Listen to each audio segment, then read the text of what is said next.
En el principio, Dios creador, antes del tiempo eras tú.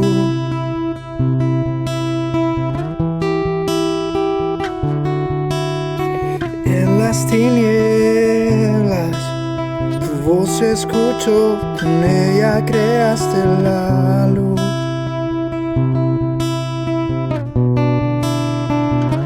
Con solo hablar, creaste las galaxias con tu voz, y tu aliento los planetas formaron. Si los cielos te adoran, yo también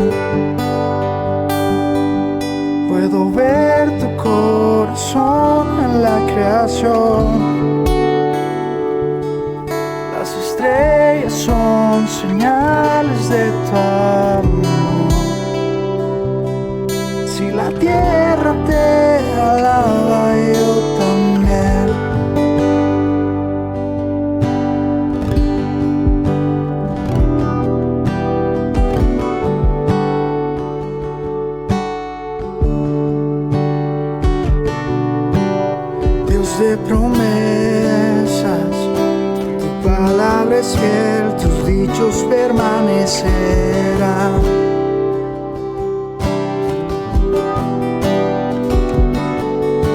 Cuando abres tu boca, la vida y la ciencia siempre tu voz seguirán.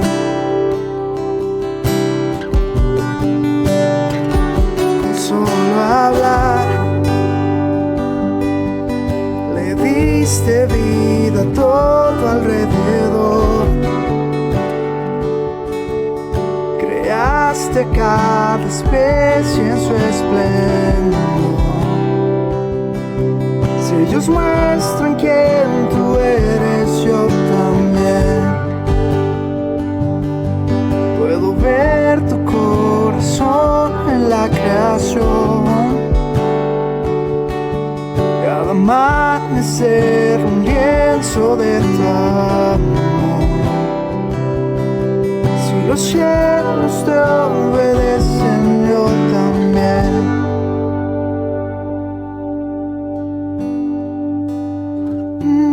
Yo también.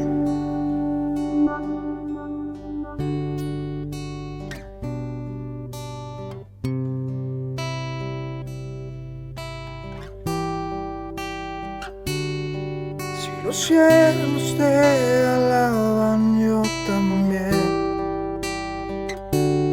Si los montes se arrodillan, yo también. Si los mares se someten, yo también. Y si todo fue creado para ti, yo también. Si los vientos te obedecen, yo también. Si las rocas te adoran, yo también. Y si aún me queda mucho que expresar, un millón de veces yo voy a cantar.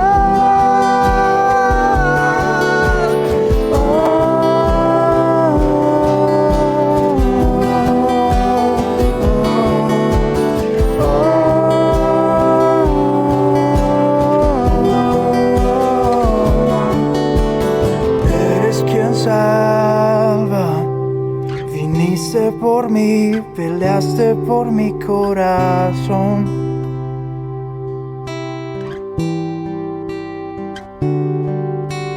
Allí en el Calvario, en la oscuridad, la luz de este mundo murió.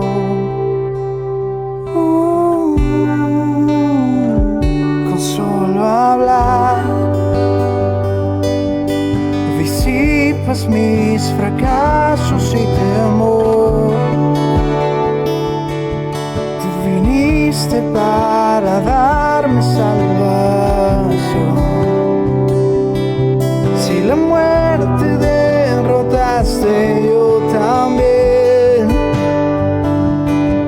Tu misericordia veo en la creación. Cada escena pinta un cuadro de tu amor. Si elegiste ser un siervo, yo también. Puedo ver tu amor por la humanidad. Cada hijo que viniste a rescatar. Si viviste para amarlos, yo también. Como tú lo harías una y otra vez. Pues tu gracia no se puede comprender. Al que se perdió lo buscas otra vez.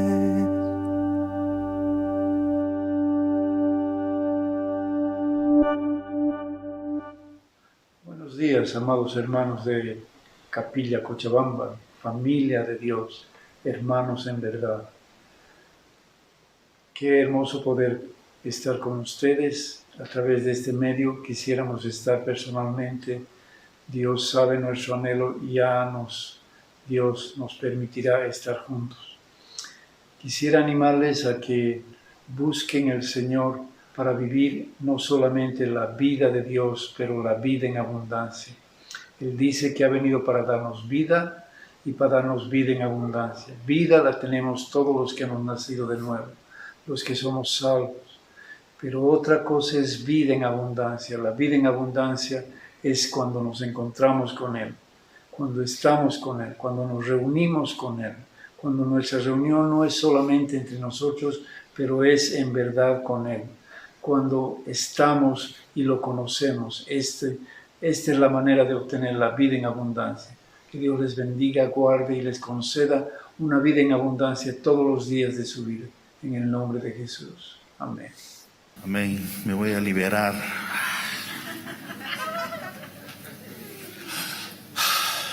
Por fin puedo respirar. Oramos al Señor. Gracias, Padre. Señor, queremos enamorarnos de ti. Oh Dios, no como antes, sino ahora más intensamente, más profundamente, Señor. Gracias, Señor. Gracias, Padre. Por favor, tú has derramado tu amor en nuestros corazones, Señor. Tu amor es puro, es verdadero, es genuino. Señor, con este amor queremos amarte, Señor. Gracias, Padre. Perdónanos las veces que no te hemos amado. Perdónanos, por favor, Señor. Las veces que no te hemos adorado, las veces que no te hemos cantado. Perdónanos, Señor. Por favor, ayúdanos. Gracias, Padre. Gracias, Señor.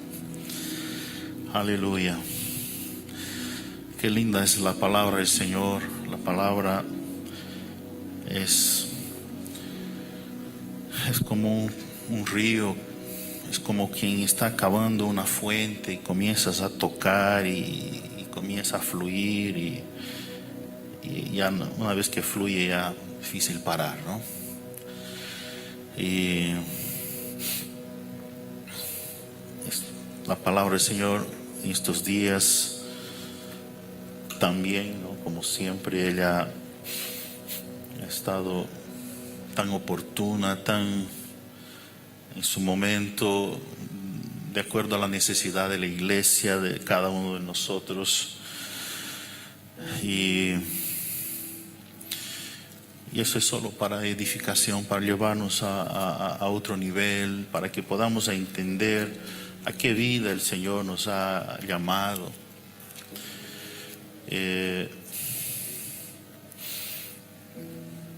Queridos, la pandemia, la cuarentena, el Señor ha permitido todo esto para mostrarnos otra dimensión espiritual, otro nivel de vida para la iglesia. Y gloria a Dios que veo que muchos han entendido, muchos han captado esa enseñanza, esa revelación y han comenzado a fluir en esto, a entrar en este río, en esta corriente, ¿no? Sea ella profunda o sea ella alta, pero es una corriente. Si es en viento sopla, si es en agua arrastra, lleva, ¿no? Entonces y veo que hay aquellos que no entienden mucho, pero están siguiendo a aquellos que están entendiendo, y eso es lindo, porque en ese proceso, en el seguir, en el emprender, vas a fluir, vas a andar, el río te va a llevar, el Espíritu va a soplar y nos va a llevar. Amén. Aleluya. En Gálatas, qué tremendo, ¿no? Por un lado, así tan fuerte el reproche del apóstol Pablo a una iglesia que comenzó a caminar en la libertad en Cristo Jesús. Queridos, el Señor Jesucristo nos llamó para una vida de libertad. Cuando Él vino, todo lo que Él enseñaba, todo lo que Él hacía, era para mostrar la vida en el Espíritu, la vida en libertad, no una vida amarrada a una tradición, a una religión. Aunque Él se sujetó en lo que la nación vivía en aquel momento, pero Él no estaba atado a esa religiosidad. ¿Por qué? Porque Él conocía la verdad de todo eso. Entonces Él vivía plenamente la libertad en el Espíritu, porque Él sabía lo que significaba los sacrificios, Él sabía lo que significaba los mandamientos de Dios. En realidad, como dice la Escritura, Él fue el único que cumplió toda la ley, cumplió todo.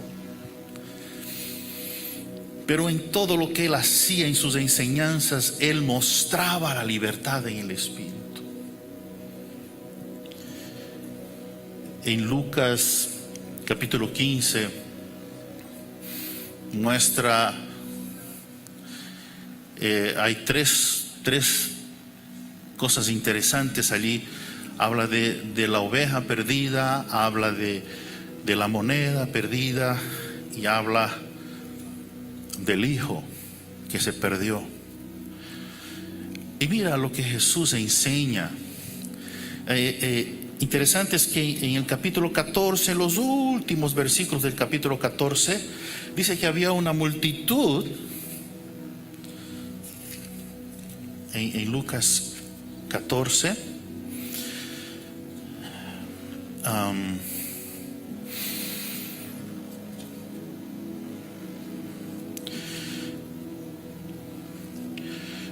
en el último versículo, en las últimas palabras, mira lo que Jesús dice: el que tiene oído para oír, oiga.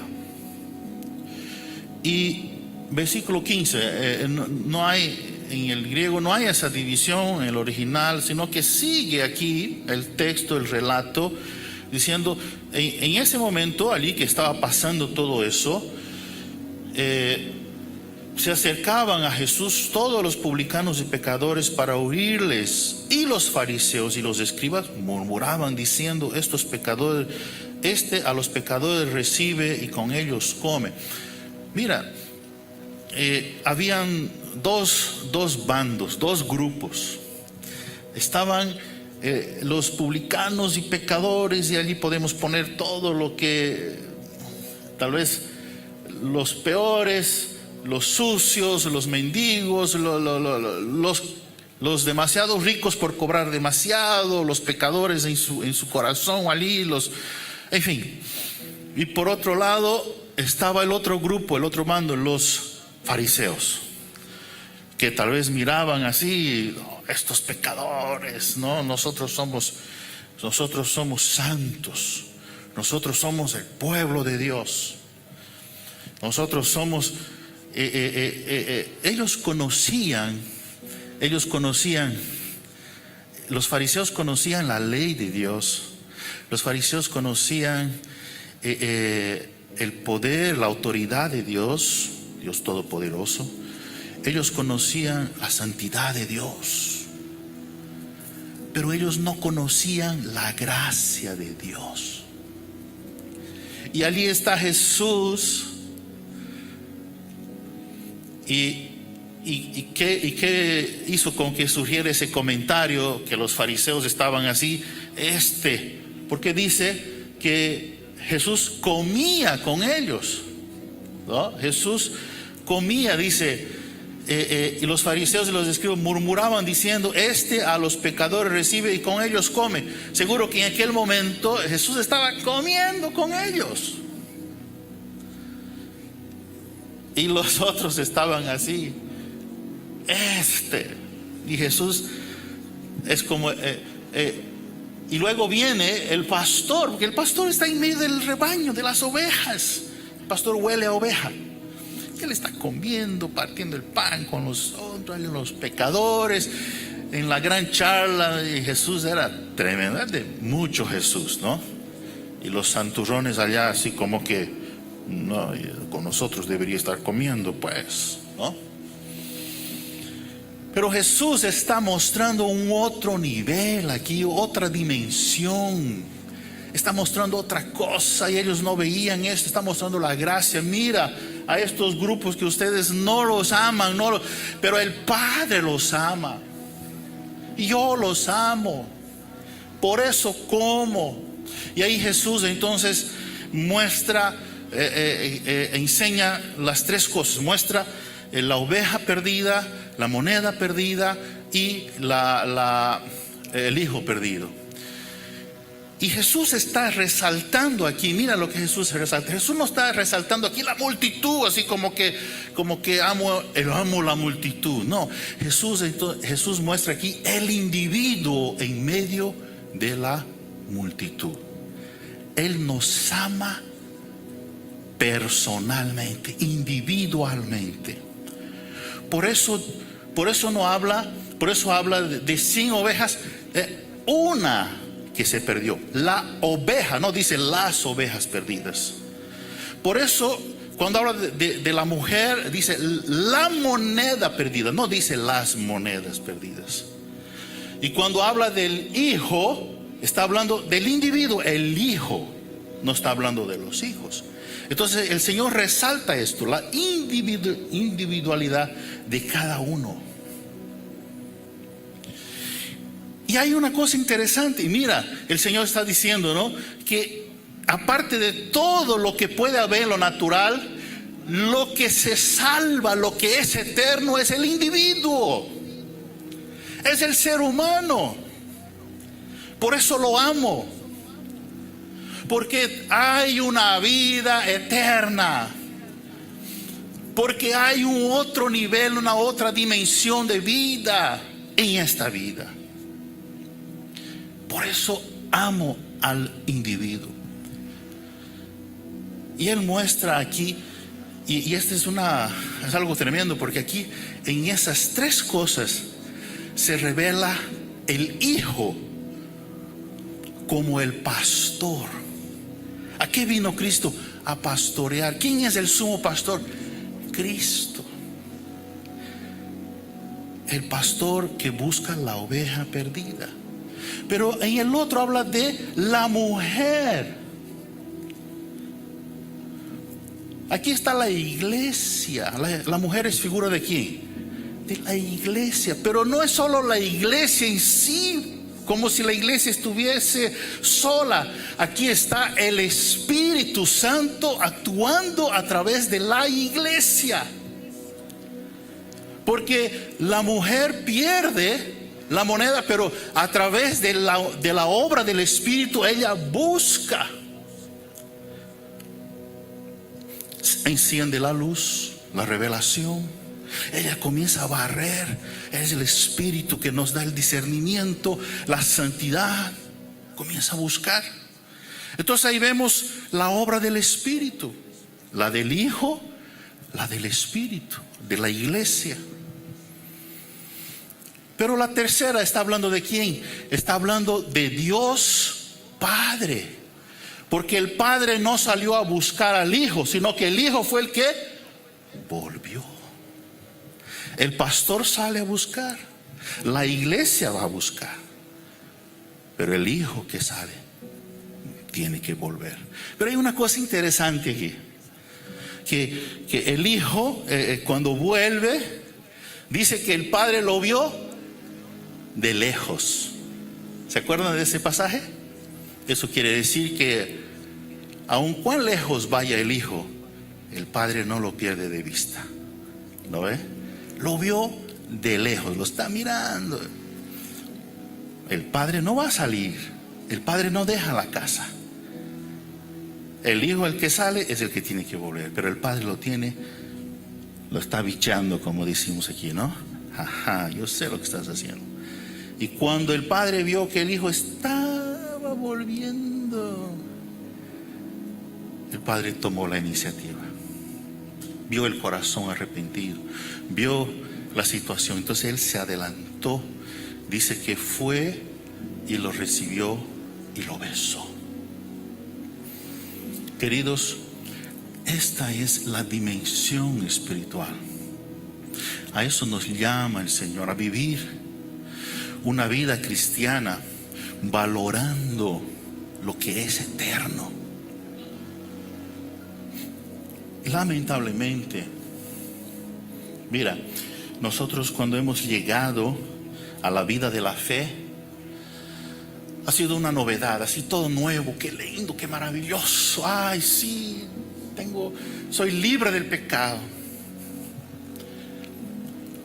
Pero de pronto comenzamos a poner sobre nuestros hombros un cierto peso de legalismo, de religiosidad. Comenzamos a poner, tan felices estábamos, tengo la vida eterna, el Señor prometió darme la vida eterna. ¿Cuántos aquí quieren la vida eterna?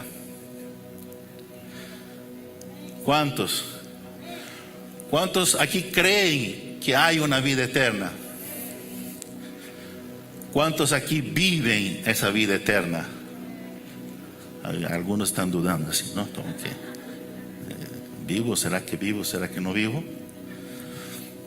Queridos, mira, voy a tratar de explicar para ustedes así rápidamente, no sé si me van a entender. ¿Cuántos tienen reloj aquí? Ahí está, varios. ¿Para qué usamos el reloj? Para marcar el tiempo. Pregunta, ¿el reloj marca los siglos? No. ¿Marca los años? No. ¿Qué marca el reloj? Marca las horas. Lo tenemos porque nos queremos ver las horas. Queremos ver los minutos, y aquellos que, ¿no?, atletas les encantan los segundos para superar sus récords, ¿no? Bien.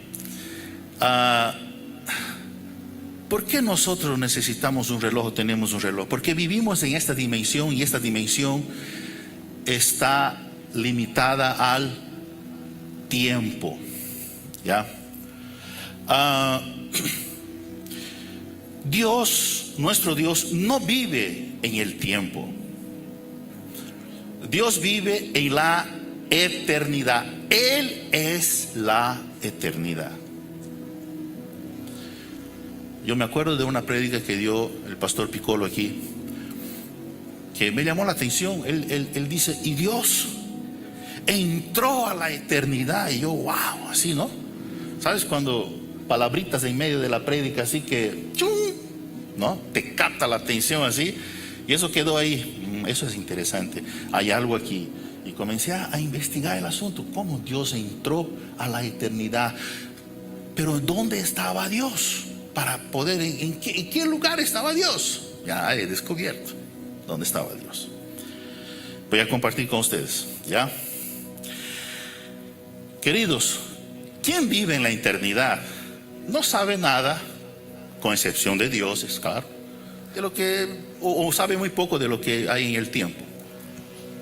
Eternidad es eternidad. ¿Quién está en el tiempo? ¿Quién vive en el tiempo? No sabe nada de la eternidad. Es tan insignificante el tiempo en comparación a la eternidad, ¿no? Y entonces, ahora, la eternidad pertenece a Dios porque ella siempre existió, Dios siempre existió, y la Biblia dice que Dios mora en la eternidad. Entonces, como Dios es eterno, su morada es eterna. Dios no tuvo que crear la eternidad. No, Dios es Dios, Él es la eternidad. Así como Dios también no tuvo que crear la vida. ¿Por qué? Porque Él es vida.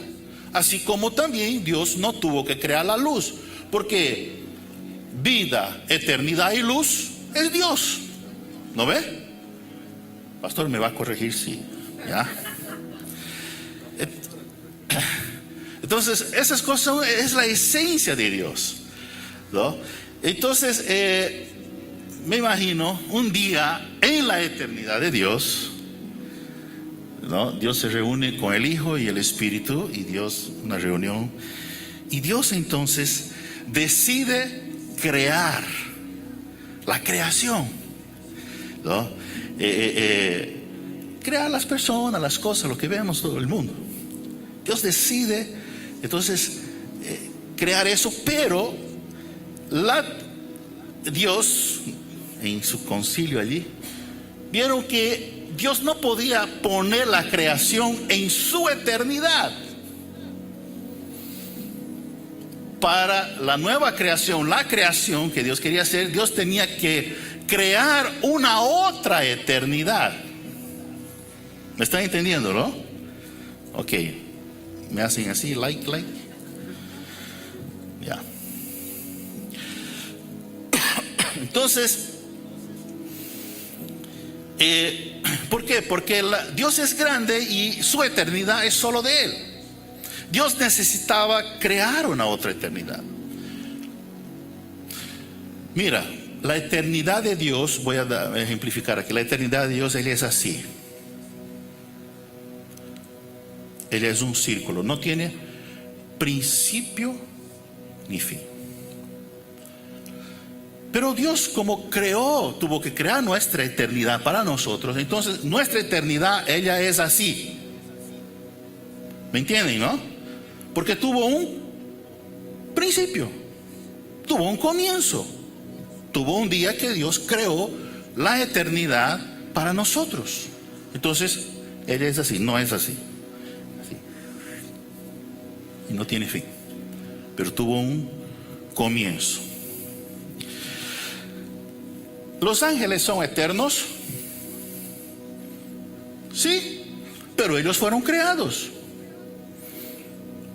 Entonces la eternidad que Dios creó fue para los ángeles y también para nosotros, para ponernos en esa eternidad. Ahora, ¿quién de la Trinidad creó nuestra eternidad? Dios Padre, Dios Hijo, Dios Espíritu Santo. Mira, algo interesante aquí. Isaías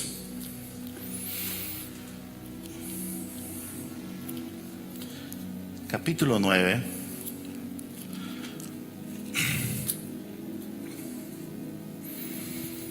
Isaías 9. Versículo 6.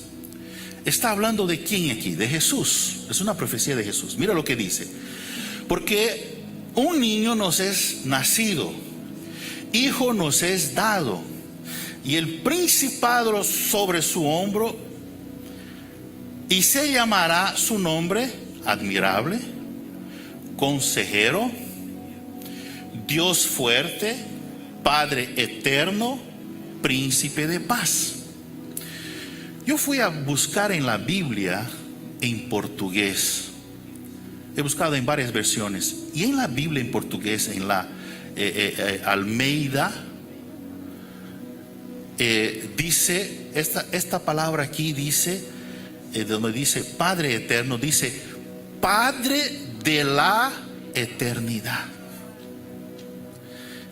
Yo dije, solo esta versión en portugués está aclarando bastante, pero necesito otro más. Y fui a buscar varias versiones y encontré en la Septuaginta que dice Padre del futuro.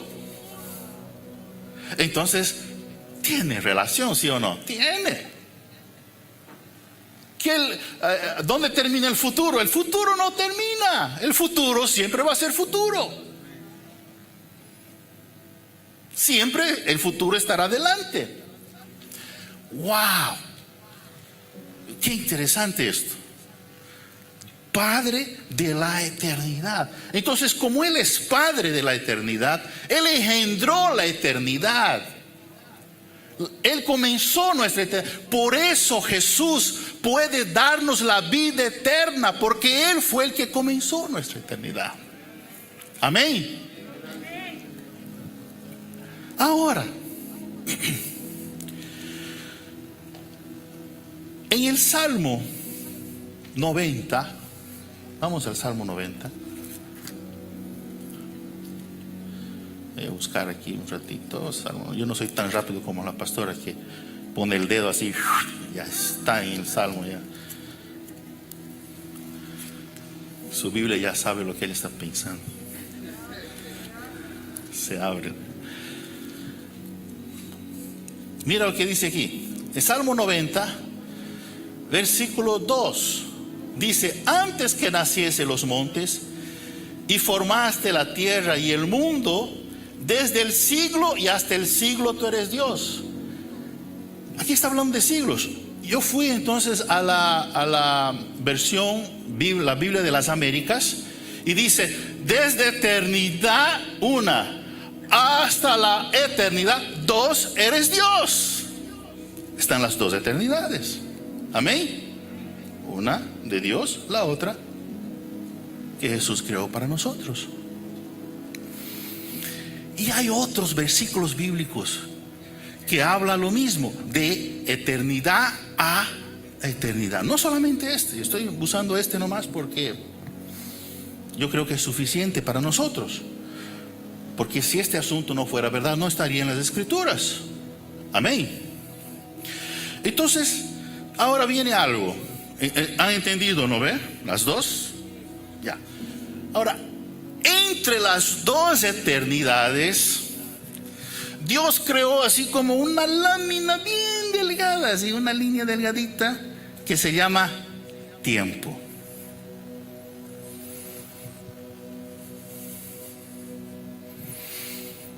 Es muy delgado, es milimétricamente. Y Dios, antes de introducirnos a la eternidad, nos pone en el tiempo, en esa línea delgada.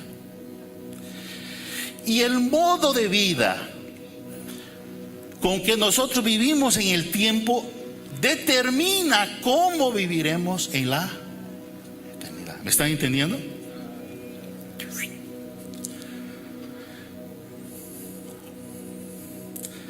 Yo diría, es como que el tiempo fuese el vestibular para entrar a la eternidad.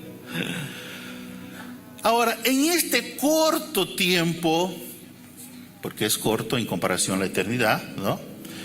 Es donde nosotros vamos a invertir todo lo que podemos, porque el resultado de esa inversión nosotros vamos a cosechar en la eternidad.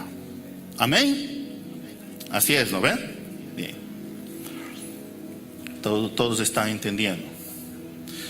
El tiempo tiene tres niveles aquí, tiene tres etapas: pasado, presente, futuro. Bien. La eternidad no, la eternidad ella no se divide en partes, ella es integrada, es una sola. Pero el tiempo sí. Entonces, en el tiempo nosotros no tenemos dominio sobre el pasado. No, el pasado ya pasó, no podemos hacer nada con el pasado. Nosotros tenemos una previsión del futuro. Amén. Una previsión del futuro. Pero tenemos la administración del presente. No podemos administrar el pasado ya pasó. Nosotros no podemos administrar el futuro porque todavía no llegó y siempre nos estamos preparando para él. Pero podemos, nuestro asunto es administrar el presente. No por eso debemos ignorar la vida eterna, aún estando en esta vida. Porque esa eternidad que estamos hablando, creada por Dios para nosotros, esa eternidad que todos deseamos, la palabra nos muestra que es la vida en el Espíritu. Es el nivel espiritual, es la dimensión espiritual. Y la iglesia que entiende este asunto es la única que puede anticiparse y probar la eternidad y vivir un poco de esa dimensión de vida en esta vida. Amén. Gloria a Dios. Y cuando nosotros emprendemos la vida en la fe, como sabemos que tenemos la vida eterna, ya Dios nos dio la vida, hay una eternidad. No entendemos mucho del asunto, pero hay la vida eterna. Y cuando estamos queriendo vivir en esa dimensión, el enemigo es muy astuto. Viene, ha conocido al Señor, mira. Viene la religiosidad. Y la religiosidad nos jala muy sutilmente. Y nunca podemos vivir en esta vida la vida en Cristo Jesús plena, o sea, la eternidad. ¿Por qué digo eso? Mira estos textos que vamos a leer. Efesios, vamos a Efesios.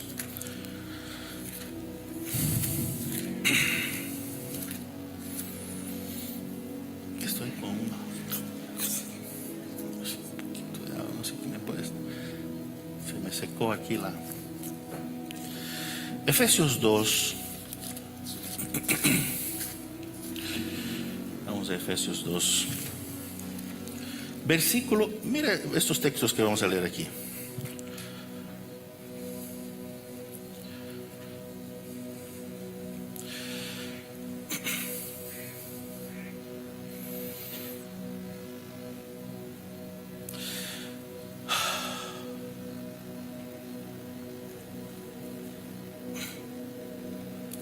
Versículo 6.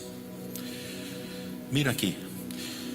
Y juntamente con Él nos resucitó y asimismo nos hizo sentar en los lugares celestiales con Cristo Jesús. Pregunta: ¿cuándo pasó esto en nuestras vidas? ¿Cuándo aconteció eso? Juntamente con Él nos resucitó.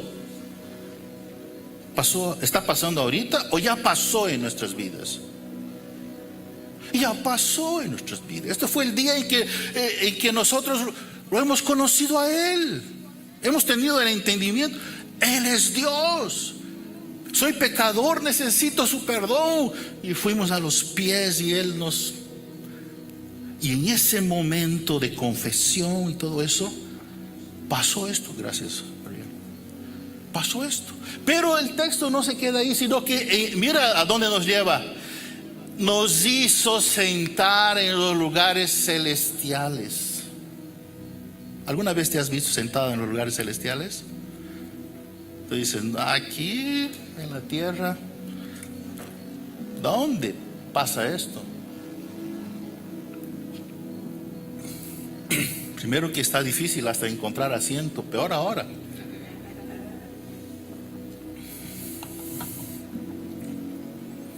Pero mira la palabra. Este lugares celestiales, esta es la eternidad creada para nosotros. La iglesia, cuando mira lo que dice. Vamos a Hebreos aquí, vamos allá al otro versículo, el último versículo que quería leer, ya voy a leer el comienzo.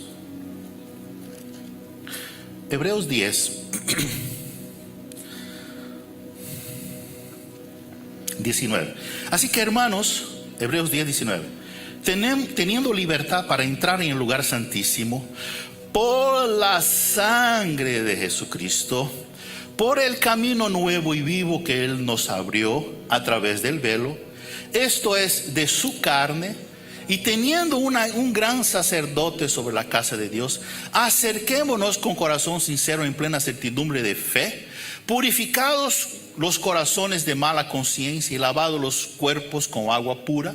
Mantengamos firmes sin fluctuar la profesión de nuestra esperanza, porque fiel es el que prometió. Y consideremos unos a otros para estimularnos al amor y a las buenas obras, no dejando de congregarnos como algunos tienen por costumbre, sino exhortándonos, y tanto más cuanto ves que aquel día se acerca. Queridos, el Señor abrió el camino. ¿Para qué abrió el camino? Para que en esta vida solamente un día Dios me abrió el camino para conocerlo a Él. Ya lo conozco y puedo ir y confesar mis pecados, y ahí se termina todo. No solamente vemos en lo natural, queridos. El Señor abrió el camino del tiempo a la eternidad. Por eso podemos entrar. Y no solamente tener el perdón, podemos entrar y estar en la otra dimensión. Por eso la prédica que han estado ministrando los pastores, el Milo el anterior domingo, está hablando de que Jesús en esta vida no vivía la vida del hombre en sí, natural. Él vivía allá, traía lo de allá acá. ¿Me están entendiendo cómo tiene nexo? Él abrió el camino. Cuando entramos por ese camino, nos lleva a la otra dimensión. Estoy en las regiones celestiales. Estoy sentado con Cristo.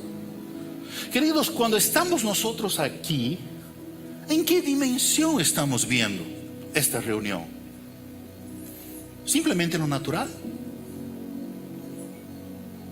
Hay una dimensión espiritual.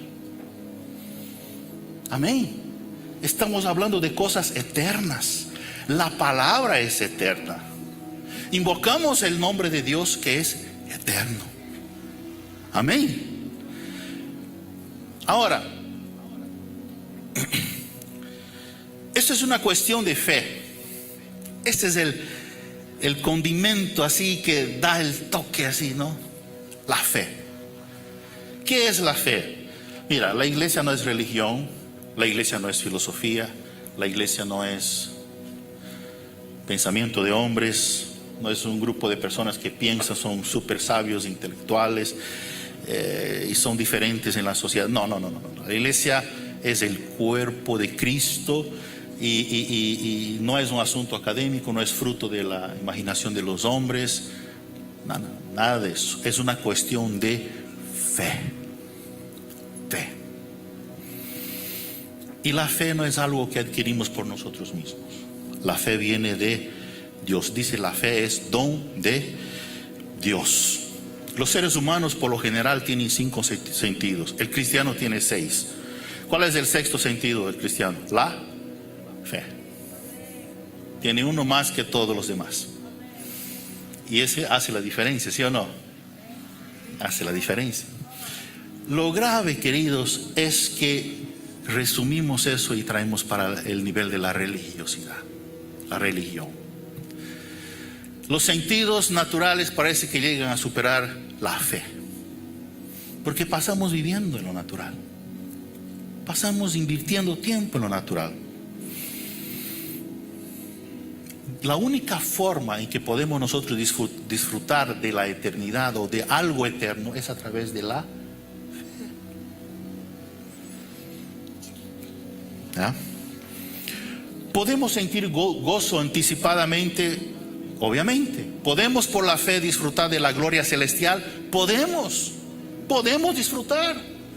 Podemos gozarnos en el Señor, aunque no en la plenitud, digamos, ¿no? Porque bueno, la plenitud será cuando estemos allá. Pero aquí podemos sí anticiparnos, podemos tener aquí un adelanto. Y no hay nada, queridos, en este mundo que se compare a esto. No hay, ¿no? ¿Qué nos posibilita tener esta experiencia? La fe. La fe.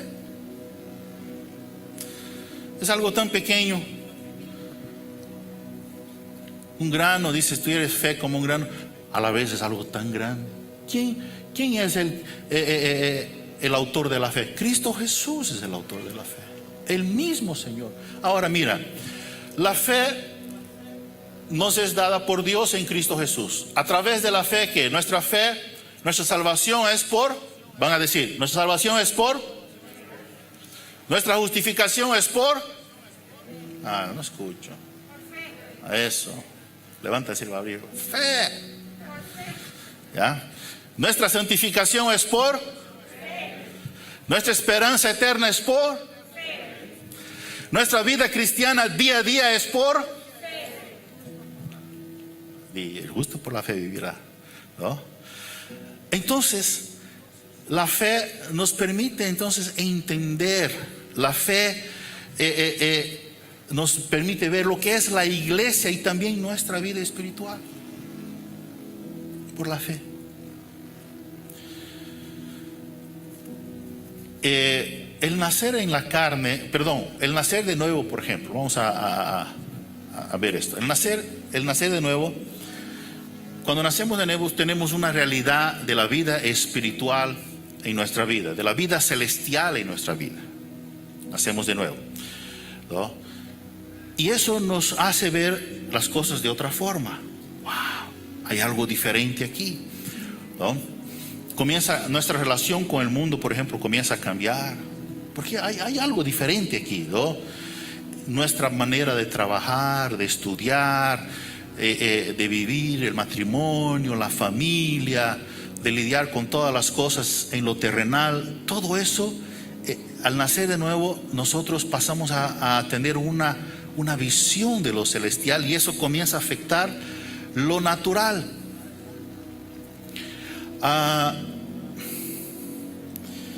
Debería esto ir creciendo, así como la vida cristiana es una vida que va en aumento, que es progresiva, pero pasa lo contrario muchas veces. Muchos cristianos viven esto,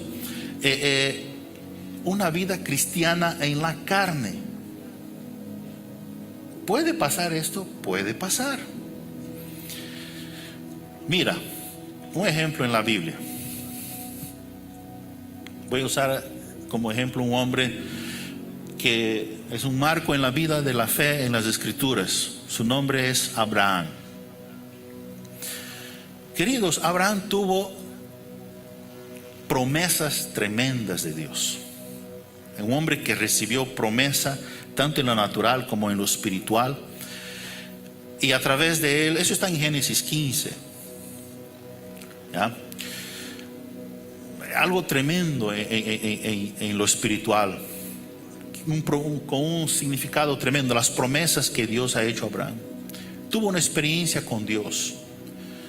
Dios le prometió dar una simiente a través del hijo, una simiente que sería una descendencia tanto natural como espiritual. Pero llega Génesis 16, nosotros vemos que Sara, la esposa de Abraham, entonces le da unas buenas ideas a Abraham, ¿no? Y le hace una propuesta. Son buenas intenciones. Y Abraham estaba en un camino, lindo camino hacia la voluntad de Dios, y de pronto surge la propuesta. Y ahí viene Ismael. Abraham mira a Sara ya mayor, y la propuesta de Sara, y entonces viene Ismael. Es como podemos definir esto. Tú pones la fe, pero añades tus fuerzas a eso. Entonces hay una mezcla. La fe, pero le pones un esfuercito ahí, ¿no? Nace Ismael. Queridos, esto es un nivel de vida en medio del pueblo de Dios. Muchos cristianos viviendo así, en esa mezcla, ¿no? no logramos fluir plenamente, creerle a Dios plenamente. Tenemos que mezclar nuestro esfuerzo. Vamos, compramos el pasaje y después oramos. No, así es, ¿no? Decido, voy a viajar, ya, fecha, llamo, ok, ya está. Señor, bendíceme con tu mano. Ahí está, pedimos la bendición de Dios. Tenemos fe que Dios va a bendecir. Pero hemos hecho nuestro esfuerzo, hemos empujado la cosa. Eso no es fe, eso es mezclar la carne con la fe, y eso no agrada a Dios. En todo eso, querido, Satanás viene y nos ataca. La obra del enemigo es en la carne. Él comienza, él sabe que la carne es débil. Aún estamos en este cuerpo. Él sabe que tenemos limitaciones. Él sabe que somos vulnerables. El enemigo es muy astuto. Nuestros pecados fueron perdonados, pero nuestra naturaleza pecaminosa, pecadora, está ahí. El enemigo sabe. Por eso él no permite que nosotros alcemos vuelo, sino que viene, le gusta tanto la vida de la iglesia, y comienza la religión. Y nos volvemos celosos de pronto de las tradiciones, de las costumbres. ¿Por qué creen que Dios nos rompió, nos golpeó este tiempo y rompió la tradición? Así todo el mundo ya domingo, yo creo que había hermanos que llegaba el domingo y ya se bañaban, se alistaban. Pero ¿a dónde vamos a ir? No, a la costumbre de ir a la iglesia, ¿no? Gloria a Dios por aquellos que estaban en pijama hasta las 12. Pero la tradición está aferrada. Ya estábamos inquietos así, ¿ya cuándo las reuniones? Así, ¿cuándo? ¿No? Se vuelve un hábito, una costumbre. Lindo es cuando eso lo llevamos al nivel espiritual y no lo tengamos solamente en el nivel natural, que eso es religiosidad. Queridos, dice la palabra, mira, el enemigo sabe todo eso y él trabaja en esas áreas. Y el pueblo de Israel estaba atado con esas cosas. Tenían la ley, tenían todo, pero el enemigo los embaucó y se volvieron celosos de una tradición. Y cuando vino Cristo mostrando el verdadero significado de la ley, lo que quería Dios para nosotros, ellos se volvieron celosos y perseguidores y resistían a Cristo. Y los que necesitaban del amor de Dios nunca veían el amor de Dios en el pueblo de Dios. Dios tuvo que mandar su Hijo para mostrar su amor para con nosotros y para que Él nos amara. Por eso la pastora leyó aquí, las personas que se acercaban a Jesús, el Señor los amaba. Aquel hombre lo amó.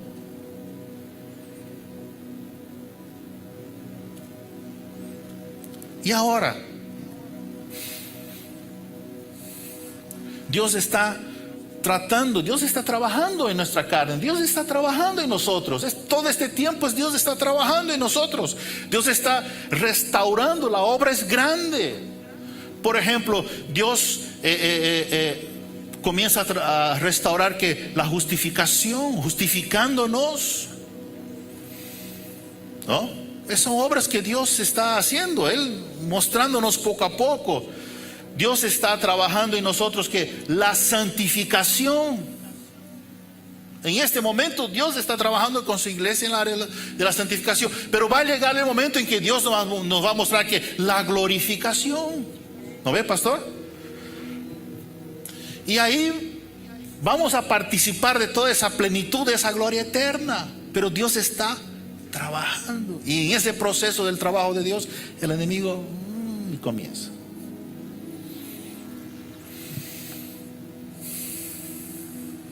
Resucitados con Cristo, queridos, dice que estamos resucitados con Cristo. Hemos sido resucitados con Cristo. Juntamente con Él nos resucitó. O sea, es un hecho ya, ¿no? Es una descripción tremenda. No podemos nosotros aceptar una vida que sea menos que eso. Ya estamos resucitados con Cristo. No podemos vivir como muertos aquí en la tierra. Muertos para el mundo, sí, pero teniendo la vida de Cristo, como Lázaro, que tuvieron que desatarlo. Tenía la vida de Cristo dentro, la vida de la resurrección dentro, pero estaba todo amarrado por fuera. No se podía ver la vida la vida que Jesús le había dado, porque estaba todo atado. Desátenle y déjenle ir. La vida que está dentro debe verse. Entonces eso es un hecho inmutable, ¿no? Nosotros hemos sido resucitados en Cristo. En Cristo. Esa es la verdad que tenemos que vivir, ¿no? Nuestra vida es una vida celestial, ¿no? Es una vida celestial aquí en la tierra. Eso es lo lindo. ¿Tenemos limitaciones? Sí, tenemos limitaciones. No podemos negar eso. Tenemos limitaciones. No podemos estar en todo lado al mismo tiempo. ¿Tenemos tribulaciones y dificultades? Tenemos tribulaciones y dificultades. Pero ya no vemos las cosas simplemente del enfoque carnal. No vemos de esta forma. Fue lo que la iglesia en Gálatas comenzó a vivir una nueva dimensión, pero luego ellos fueron atraídos y estaban otra vez en la religiosidad y todo eso. Y Pablo va y, ¿cómo pues? Miremos nosotros. Yo miro para mí mismo. ¿Cuántas veces me dejo llevar yo por la religiosidad? A veces estoy pensando como un religioso. Y yo, ay, Señor, perdóname, por favor, Señor. No me dejes pensar de esa forma.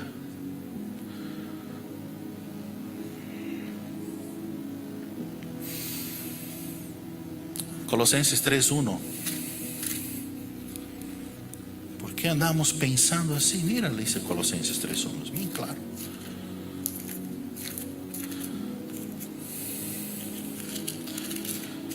Si pues habéis resucitado con Cristo, buscad las cosas ¿de dónde?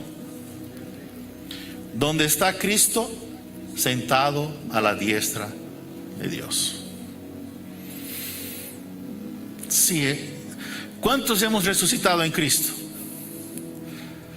Amén. Entonces viene a seguir el texto. Si estás resucitado con Cristo, busca las cosas de arriba donde Cristo está sentado a la diestra de Dios. Queridos, esta es la vida. Esa es la eternidad que Dios ha creado para nosotros. Ese nivel de vida. La vida en el Espíritu. La vida en el Espíritu.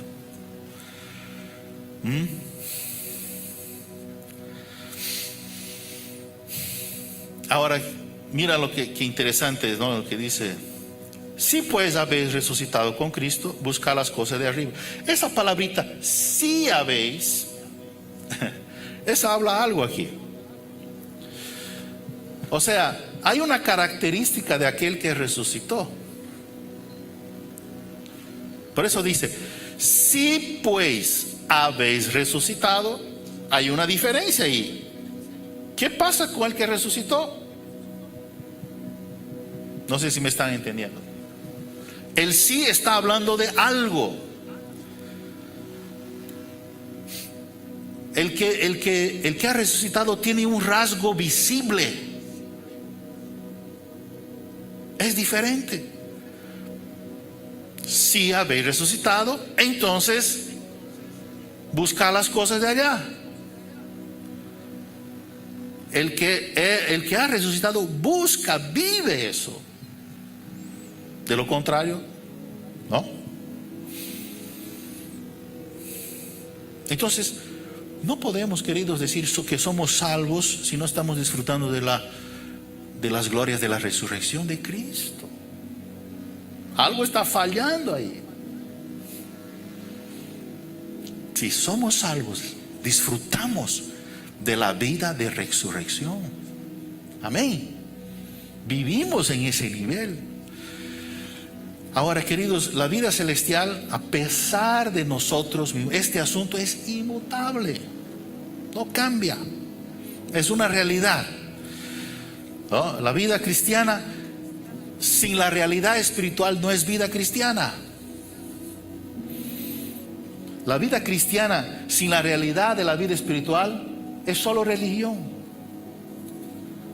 Si nosotros decimos que somos cristianos, pero no entendemos este asunto y no vivimos la verdad espiritual, lo siento, querido, somos religiosos. Y la religión mata, destruye. Eso era lo que los fariseos tenían. Eran religiosos. No entendieron lo que Jesús vino a hacer.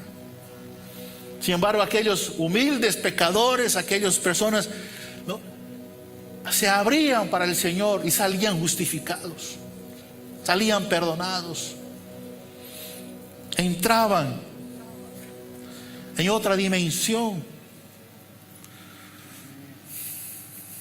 Tenemos que tener mucho cuidado con esto, queridos.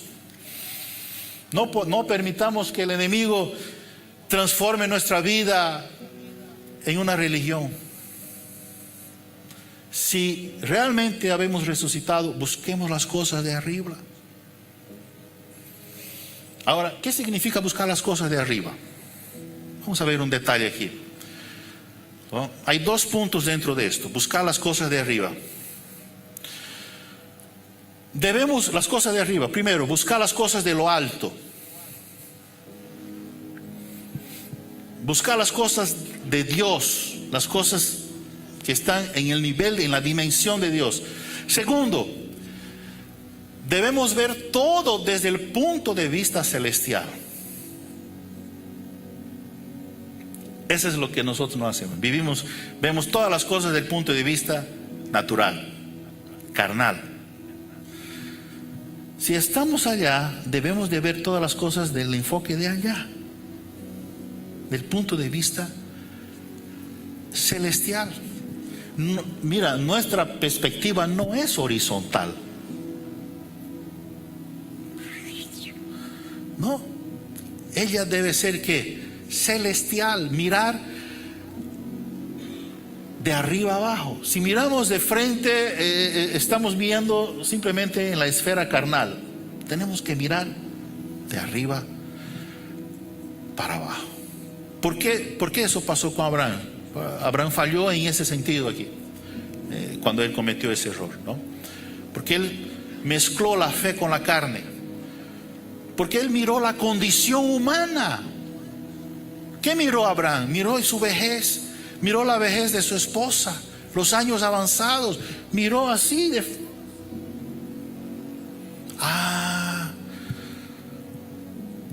y ahí cedió. Fue una falta de fe. Y el camino de la fe no es fácil, ¿no? Es imposible, pero todo es posible el que cree por la fe. Amén. Ahí es donde Dios actúa. Romanos 12:1.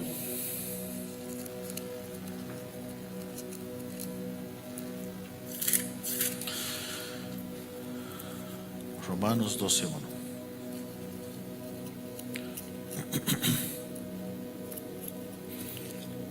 Las hojas delgadas, difícil de pasar aquí. Ya.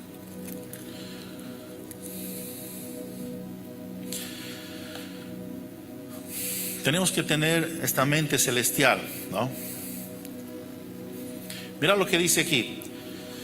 Así que, hermanos, os ruego por las misericordias de Dios que presentéis vuestros cuerpos como sacrificio vivo, santo, agradable a Dios, que es vuestro culto racional. Dios está pidiendo aquí algo tremendo. ¿Por qué nos pide como sacrificio vivo? La debilidad en nosotros no es solamente nuestro cuerpo, que somos tan vulnerables al pecado.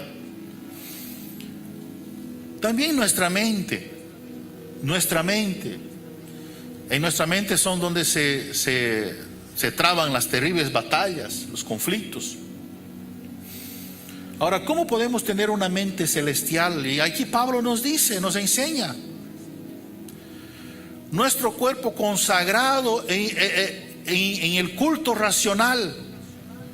El cuerpo es el templo del Espíritu. Tenemos que consagrar nuestro cuerpo porque dentro de este cuerpo que hay aquí, un alma, una mente, emociones, voluntad.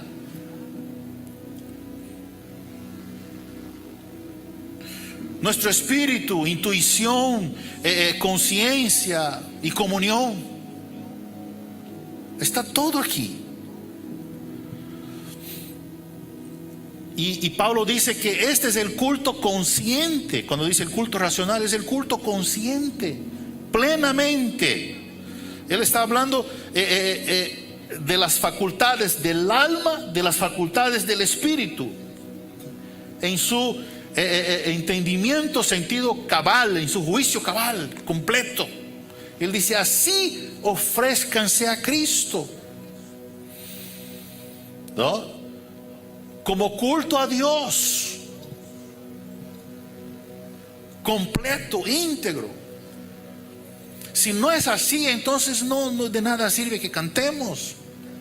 Si estamos aquí cantando, pero no estamos íntegros, completos, nuestras emociones. Si estoy aquí, pero estoy anhelando algo de afuera, afanado porque ya afuera tengo que hacer algo, tengo que correr, tengo un negocio, tengo no sé qué. Entonces no estoy integralmente aquí. No está sirviendo esa adoración. No estoy viviendo otra dimensión. Estoy en la dimensión natural.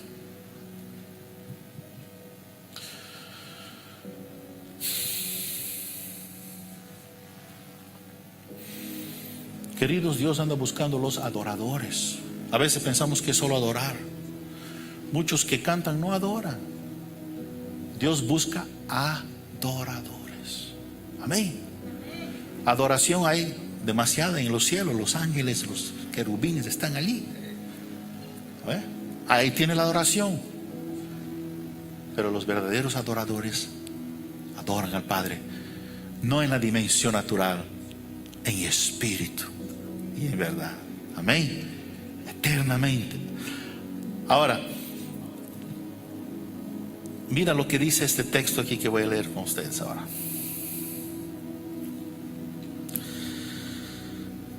Hemos leído hace un ratito Hebreos 10:25. Hebreos 10:25. Al comienzo hemos leído y voy a volver a leer.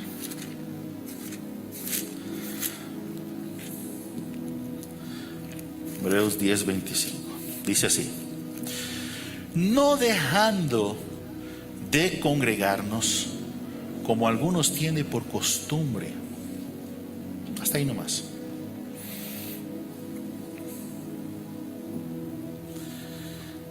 Podemos ver ese texto de dos formas. Una en la manera natural.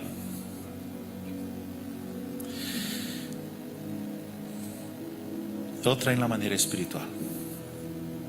En la manera natural podemos referirnos a nuestras reuniones, no dejando de ir a la congre, ¿no? A reunirnos. Pero cuando nosotros vamos a la raíz de esta palabra,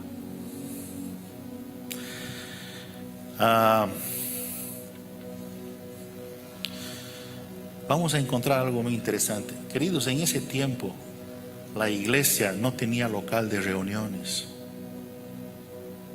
En ese tiempo que fue escrito, ellos no tenían un templo, un local. ¿Sabe cuál es esta palabra en el griego original? En el griego, ¿no? Esta palabra es muy interesante, su definición. Ella es medio rara. Dice así: Episunagoge. Episunagoge. No dejando de congregarnos. Esa palabra episunagoge solo hay 2 veces en las Escrituras. La primera vez que menciona en las Escrituras esta palabra está en 2 Tesalonicenses.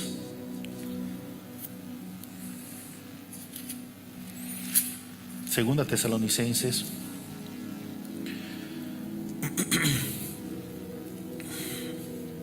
2.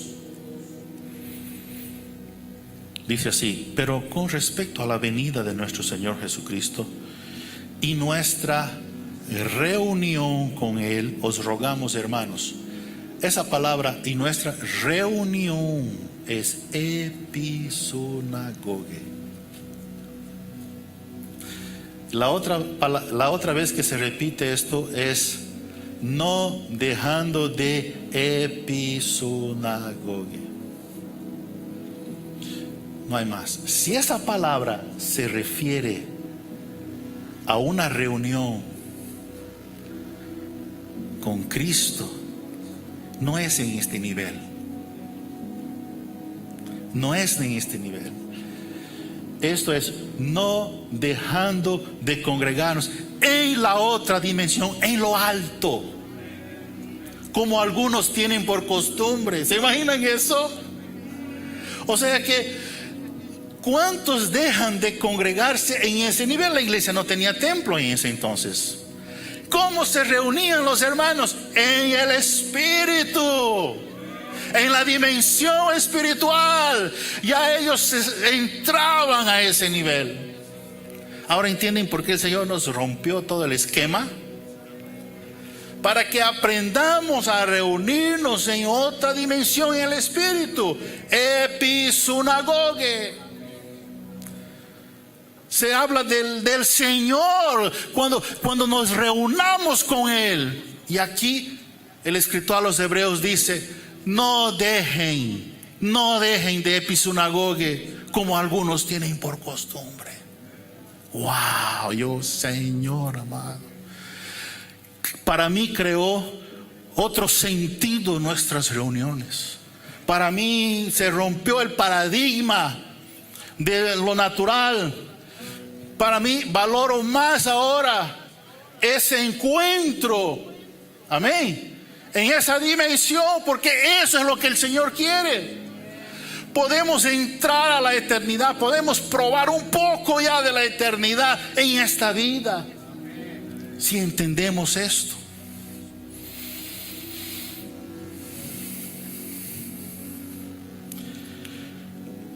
Si ponemos en nuestras palabras ese texto así, ya con ese entendimiento, diríamos: no dejemos de reunirnos con el Señor en los lugares celestiales, como es costumbre de algunos.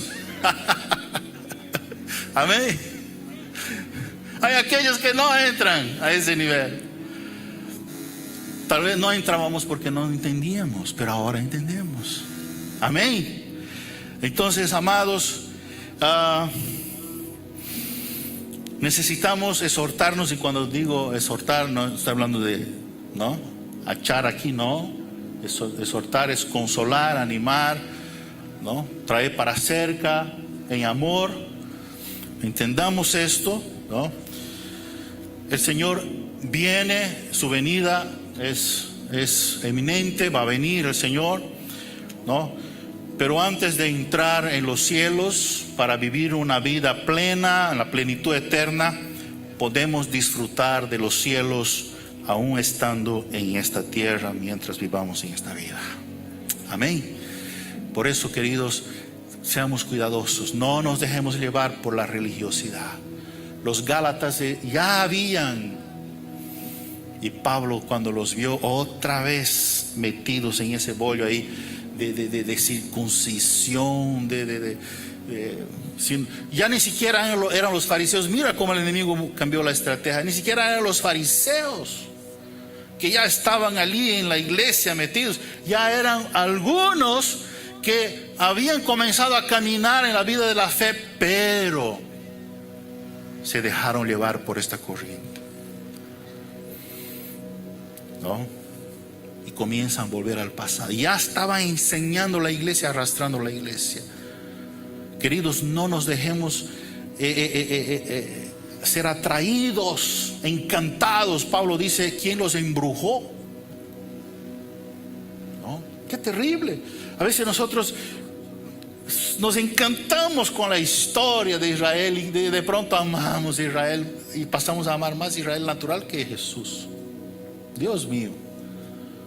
Yo conocí un conocido mío, pastor, misionero, se fue a otro país y de pronto allá entró por una corriente judaizante y metiendo judaísmo en medio de la vida, de la fe, de la iglesia en la libertad en Cristo. Haciendo reuniones con su kippah en la cabeza y usando atuendos de los judíos. Hermanos, no son judíos en lo natural. ¿Qué es esto? Y hablando que hay más poder, más unción cuando se usa esas cosas. Por favor, hermanos, ¿qué es esto? Yo digo, no puede ser. Trayendo toda esa simbología para el momento, es muy interesante. Pasó la historia a conocer.